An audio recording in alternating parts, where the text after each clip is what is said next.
જળ મંદિર 50-60 વીઘામાં આ ગામની ભવિષ્યની પેઢીને ભેટ આપવા માટે, ભવિષ્યની પેઢીની ચિંતા કરીને અને પાણી માટેની કોઈ પણ પ્રકારની ચિંતા ન રહે એટલા માટેનું ઉત્તમ કામ આ ગામના રહીશ જેને કહી શકાય, આ ધરતીનું ધાવણ ધાવી અને સુરતની અંદર કંઈક કમાયા છે, પણ એણે એવું માન્યું છે કે હું જેટલું કમાયો છું એમાંનો કેટલોક ભાગ એ મારી માતૃભૂમિ માટે, જન્મભૂમિ માટે છે ને એટલા માટે એણે ઉદાર હાથે આ ગામને, હું રકમ નથી બોલતો, પરંતુ એના મનની મોટપ એ હતી કે હું કંઈક કમાયો છું એમાં જરૂર આ ગામનો કંઈક ભાગ છે ને એટલા માટે એને આ સુંદર વિચાર આવ્યો. હું એમ માનું છું કે સંતો આ તમારી કૃપા એના પર જરૂર હોઈ શકે. આજનો આ મેસેજ કે ભાવિ પેઢીની ચિંતા કરવા માટે આપણે શું કરી શકીએ. જલમંદિર આ ગામની અંદર 50-60, મને હમણાં ભાઈ બાબુભાઈ કહેતા હતા કે લગભગ 70 વીઘા જમીનની અંદર આ ખૂબ મહત્વનું કામ એ આપણે કરી રહ્યા છીએ અને એટલા માટે હું આખા ગામને ખૂબ ખૂબ હૃદયપૂર્વકની શુભેચ્છાઓ આપું છું. જીરા ગામ છે એટલે બહુ સભાન અવસ્થામાં બોલું છું. દાંત કાઢો સમજાય તો. સુરત થી આટલી ચિંતા કરે, એ અહીં રહેતા નથી. મેં હમણાં ભાઈને પૂછ્યું, અહીંયા નથી રહેતા. એનો પરિવાર કાકાને અહીંયા રહે છે. વીરજીભાઈનો પરિવાર અહીંયા રહેતો નથી, કદાચ કોઈ હવે નથી રહેતું. બાપભાઈનો પરિવાર પણ અહીંયા નથી રહેતો. મોટા ભાઈ રહે છે પણ બાપભાઈનો પોતાનો પરિવાર તો અહીંયા નથી રહેતો, કારણ કે હવે અહીંયા લગભગ બાપભાઈનો પરિવાર આવવાનો નથી. નવી પેઢી કઈ આવવાની નથી. પણ એક વિચાર તમે કરો કે ગામના માટે સુરતમાં બેઠા બેઠા મેં શબ્દ વાપર્યો, જીરા જીરા જીરા ગામની માળા જપે છે, તો હું જીરામાં રહે છે અને જીરાની માળા નહીં જપવાની?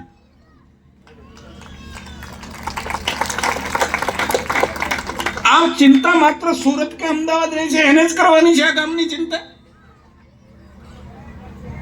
આપણે હું કામ ગામના વિકાસના કામમાં ગામમાં વાંકું હું કામ પડે છે, એ પ્રશ્નનો જવાબ આજે મને નથી મળતો. જો એક રાજ્ય સરકારનો મંત્રી, મહત્વનો વિભાગ જેની પાસે છે, એને આમંત્રણ નથી, એનું કાર્ડમાં નામ નથી, એને કોઈએ ફોન નથી કર્યો કે અમારા ગામમાં કાર્યક્રમ છે તમે આવજો, એ માણસ એવું સમજે છે કે જીરા ગામની અંદર આવો કાર્યક્રમ હોય અને હું પાદરમાંથી નીકળતો હોઉં તો મારી ફરજ છે કે મારે જીરા ગામમાં જવું જોઈએ. તો હું ગામના લોકોની આ ફરજ નથી. મારું વેણ કડવું છે, સમજી લેજો, કડવું છે. હું જે કહી રહ્યો છું એ કડવું છે.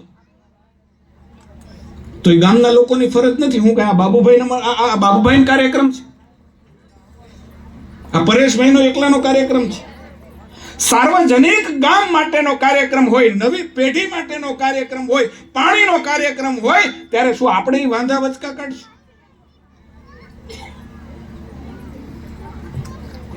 એટલું હું ચોક્કસ કહી શકું કે ચાહે મહેશ કસવાળા ધારાસભ્ય હશે કે ચાહે તમારા ગામના અમદાવાદ અને સુરતના લોકો એ જીરાની માળા જપતા હશે, પરંતુ ગામના લોકો જ્યાં સુધી જીરાની માળા નહીં જપે ત્યાં સુધી આ ગામનું કલ્યાણ કોઈ અવસ્થામાં થવાનું નથી.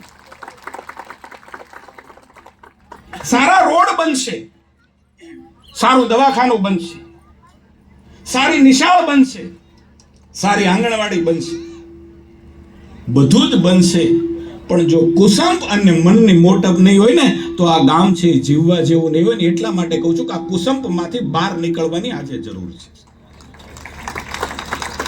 મત જેને જ્યાં આપવો હોય ને આપજો. હું કહું છું, બહુ સભાન અવસ્થામાં કહું છું, તમારી ઈચ્છા થાય ને મત આપજો. અમે ચૂંટણીમાં આવશું, બીજા આવશે ને અમે કહીશું અમારી વાત, બીજા એની વાત કહેશે. મત તમારે જ્યાં આપવો હોય ને આવજો.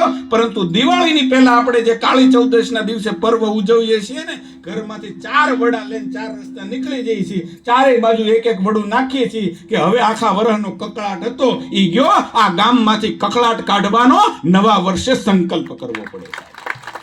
આ સંકલ્પ કરવો પડે આપણે. આજનો મેસેજ એ છે, સાર્વજનિક આપણું કામ હોય, ગામનું કામ હોય, મંદિરનું કામ હોય, સ્મશાનની અંદર ભગવાન ભોલેનાથ જેને કોઈ ના સાચવે ત્યારે સ્મશાનની અંદર મારો દેવોનો દેવ મહાદેવ સાચવે, એની મૂર્તિની પ્રતિષ્ઠા હોય. ત્યારે આપણે એક ન હોઈ શકીએ. હું એમ માનું છું કે આ એકતાનો સંદેશ એ નવા વર્ષનો સંકલ્પ આ જીરા ગામની અંદર થવો જોઈએ. મતભેદો હોય પણ મનભેદ ન હોવા જોઈએ. આ તળાવ 70 વીઘામાં થાય તો એમાં કઈ પરેશભાઈ એવું નહીં કહે છે કે આ દિશાએ પાણીને બંધ કરી દો એટલે ન્યા ન જાય, એવું થવાનું છે? ન થઈ શકે ક્યારે.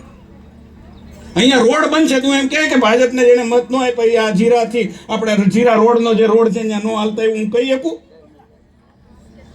ન કહી શકું.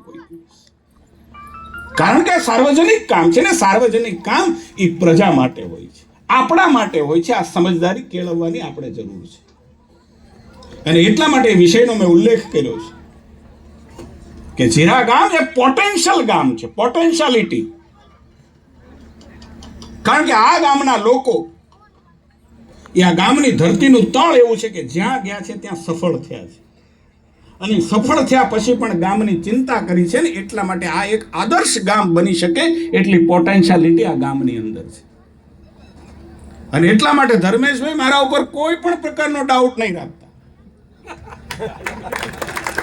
તમે 2 ડગલા હાલશો એટલે હું 5 ડગલા હાલવાનો જ છું. અને બહુ ફરીથી કહું છું કે સભાન અવસ્થામાં છું. તમારા ચારેય દિશાના રોડ રસ્તા બગડેલા છે. મારા 5 વર્ષ પૂરા થશે, એક પણ રસ્તો અધૂરો નહીં રહેવા દઉં. એક પણ અધૂરો નહીં રહેવા દઉં. અમારું કમિટમેન્ટ છે તમારી પર. એમાં હું મારી જવાબદારીમાંથી પાછો ના વળી શકું ક્યારે. પણ સરકારી કામમાં જે સમય લાગતો હોય છે, કારણ કે આ ઘણા વર્ષથી પડ્યું છે, મને વારસામાં મળ્યું છે, પણ મને આવો વારસો માન્ય છે કે એમાંથી જો કંઈક સુધારો કરવાનું સૌભાગ્ય મને ઈશ્વર આપે, આ સંતોના આશીર્વાદ આપે, તો બગડેલી સ્થિતિને સુધારવા માટેનું અમારું 5 ધારાસભ્યનું આ જિલ્લામાં કમિટમેન્ટ છે. અમે અમારી ફરજમાંથી બહાર નથી ગયા. ન અમારા માટે કોઈ પ્રત્યે અણગમો છે. અમારા માટે કોઈને હોય તેનો વાંધોય નથી. અમને એ વેઠીને માન અપમાન, યાદ રાખજો, અપમાન સહન કરીને પણ પ્રજાનું કામ કરવા માટે ત્યાંથી અહીં આવ્યા છે. અપમાન સહન કરીને પણ આ કામ કરવા માટે આવ્યા છે. અમે અપમાનની પરવા નથી રાખતા. અમે માનશું કે અપમાન છે ને એ ઈશ્વરનો પ્રસાદ છે અમારા માટે. અને એટલા માટે આ ગામ પ્રત્યે અમારી 5 પેઢીના સંબંધો સચવાયેલા છે. સાવરકુંડલામાં રાજકીય રીતે જેમ આંબરડી એક અનોખું ગામ છે, રાજકીય રીતે એમ જીરા પણ એક અનોખું ગામ છે. અહીંયાનો એક રાજકીય વારસો છે આપણો. એ રાજકીય વારસો જીવંત રહે, અમારા તમારા સંબંધો જીવંત રહે અને આપણું ગામ છે એ ખીલી ઉઠે, એક અમૃત ગામ બને. પ્રધાનમંત્રીની કલ્પના છે કે અમૃત સરોવરની સાથે આપણું ગામ એક અમૃત જેવું ગામ બને અને બહાર લોકલ જે વસે છે, સુરત વસતા હોય, મુંબઈ વસતા હોય, દિલ્હી વસતા હોય, અમદાવાદ વસતા હોય, એને મનમાં એમ થાય કે 2 વખત ગામમાં જઈએ, ક્યાંક રિસોર્ટમાં જઈએ ને એના વખત 2 વખત જીરા ગામની અંદર જઈએ ને એવું વાતાવરણ પૂરું કરવાની જવાબદારી મારી સાથે તમારી. આ વાતાવરણનું નિર્માણ કરીએ. આપણે આપણા ગામડાને બેઠું કરવાના પ્રયાસો કરીએ અને એવા પ્રયાસોમાં અમારી કોઈ પાછી પાની નહીં હોય એટલી આપ સૌની સમક્ષ મારું કમિટમેન્ટ આપું છું. ફરી એક વખત અમારે આજે જવાનું છે, મારે મહારાષ્ટ્રની ચૂંટણીમાં જવાનું છે. કૌશિકભાઈને લગભગ હાંજ પડે 15 જગ્યાએ જવાનું છે. એટલે આપ સૌ વચ્ચેથી વિવેકસભર આપની રજા લઈ અને આપની સૌની વચ્ચેથી અમે રજા લઈએ છીએ. ફરી એક વખત આખાય ગામને ખૂબ ખૂબ શુભેચ્છા હોઉં છું. કારણ કે અમે અહીંયા આવીને બાપભાઈ ક્યાં છે બાપભાઈ? હા, અને અમે 7-8 જણા જ હોઈએ. આજે અમને બહુ સારું લાગે, આટલા બધા લોકો અહીંયા છે. અમને ગમે સાહેબ કે અમે જે વિસ્તારમાં પ્રતિનિધિત્વ કરીએ છીએ ને એ આજે ભરેલો વિસ્તાર છે, ભરેલો વિસ્તાર છે. અમને ગમે, આ અમારું મન રાજી થાય. કારણ કે મારો શહેરમાં ઉછેર થયો, હું ત્યાંના કાર્યકર્તા તરીકે મેં મારી કારકિર્દી શરૂ કરી, પરંતુ ક્યાંક વતનનો પ્રેમ મને અહીંયા ખેંચી લાવ્યો છે. બાપ દાદાનું પુણ્ય અહીંયા ખેંચી લેવું છે. એમ હું એમ માનું છું કે જીરામાં પણ એ શરૂ થાય અને ફરીથી જેમ આ વર્ષે આવ્યા છો એમ દર વર્ષે તમે જીરાની અંદર અઠવાડિયું ગાળવા આવો એવું વાતાવરણ આપણે સાથે રહી અને નિર્માણ કરીએ. એ જ શુભેચ્છા. બોલો ભારત માતા કી. ધન્યવાદ.